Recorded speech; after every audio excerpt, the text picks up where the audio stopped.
నిజామాబాద్ జిల్లాలో కమలాపూర్ గ్రామంలో జిల్లా పరిషత్ హై స్కూల్లో 10వ తరగతి విద్యార్థులతో ప్రత్యేక కార్యక్రమం నిర్వహించడం జరిగింది. ఈ సందర్భంగా సమాచార హక్కు చట్టం పోరాట కమిటీ వ్యవస్థాపక అధ్యక్షులు కట్టా నరేష్ కుమార్ నాయక్ మాట్లాడుతూ జిల్లా పరిషత్ ఉన్నత పాఠశాల కమలాపూర్లో 10వ తరగతి విద్యార్థుల పరీక్షల గురించి ప్రత్యేక కార్యక్రమం నిర్వహించడం జరిగింది. ఈ కార్యక్రమంలో విద్యా హక్కు చట్టం 2009 గురించి కట్టా నరేష్ కుమార్ నాయక్ మాట్లాడుతూ భారత రాజ్యాంగంలో ఆర్టికల్ 21A ప్రకారం ఉచిత నిర్బంధ విద్యా హక్కు చట్టం 6 నుంచి 14 ఏళ్ల లోపు బాలబాలికలకు ఖచ్చితంగా చదివించేలా తీసుకొచ్చిన చట్టమని 2009లో వచ్చిందని, దీంతో బాల కార్మికులు లేకుండా బాల కార్మికులకు అందరికీ విద్యా హక్కు చట్టంను అందించే ప్రయత్నం చేస్తున్న ప్రభుత్వానికి కృతజ్ఞత తెలిపారు. ఈ కార్యక్రమంలో పాఠశాల ఉపాధ్యాయులు చంద్రశేఖర్, శ్రీకాంత్, అమర్, శ్రీధరాచార్యులు, రాఘవేంద్ర, శ్రీధర్, పాఠశాల సిబ్బంది, సుజాత, సావిత్రబాయి పూలే మహిళా సొసైటీ చైర్మన్ శ్రీరామ్ గౌడ్ తదితరులు పాల్గొన్నారు.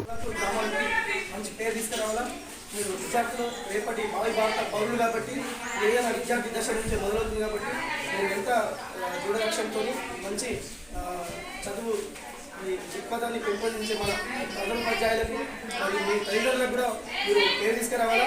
అలాంటి మీరు విజయవంతంగా ఎగ్జామ్ రాయడానికి మీకు ఏదైనా సహాయ సహకారం కావాలంటే కూడా మా టీం మా మిత్రులకు రెడీ ఉంటుంది. మీరు ఎగ్జామ్ రాసి బాగా స్టేట్ ర్యాంకు, జిల్లా ర్యాంకు, మండల ర్యాంకు, గ్రామంలో కూడా మంచి ఉత్తమమైన ర్యాంకులు తీసుకెళ్తామనే లక్ష్యంతో మీరు ఎగ్జామ్ రాయాలా. మీరు ఆ విధంగా మరిన్ని అప్డేట్స్ కోసం మా ఛానల్ని సబ్స్క్రైబ్ చేయండి.